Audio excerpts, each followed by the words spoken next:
ಉಡುಪಿ ಚಿಕ್ಕಮಗಳೂರು ಲೋಕಸಭಾ ಕ್ಷೇತ್ರದ ಕಾಂಗ್ರೆಸ್ ಅಭ್ಯರ್ಥಿ ಜಯಪ್ರಕಾಶ್ ಹೆಗಡೆ ಉಡುಪಿ ಜಿಲ್ಲೆಯ ವಿವಿಧ ಭಾಗಗಳಲ್ಲಿ ಪ್ರಚಾರ ನಡೆಸ್ತಾ ಇದ್ದಾರೆ. ನಗರದ ವಿವಿಧ ಕಾರ್ಖಾನೆ ಮತ್ತು ಮಳಿಗೆಗಳಿಗೆ ಭೇಟಿ ಕೊಟ್ಟು ಅಲ್ಲಿನ ಸಿಬ್ಬಂದಿ ಮತ್ತು ಗ್ರಾಹಕರ ಜೊತೆ ಸಮಾಲೋಚನೆ ನಡೆಸಿ ಮತಯಾಚಿಸ್ತಾ ಇದ್ದಾರೆ.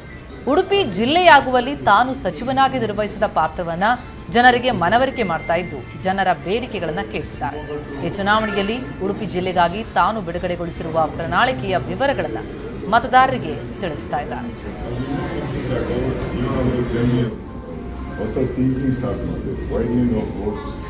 Construction of bridges across the river, solution on many issues, even on constitutional amendments, here mathematical matter.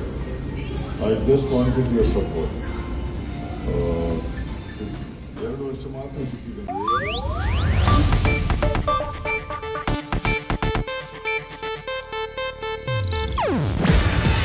ಇದು ಏಷ್ಯಾನೆಟ್ ನ್ಯೂಸ್ ನೆಟ್ವರ್ಕ್ ಪ್ರಸ್ತುತಿ. ನೀವು ನೋಡ್ತಿದ್ದೀರಾ ಏಷ್ಯಾನೆಟ್ ಸುವರ್ಣ ನ್ಯೂಸ್.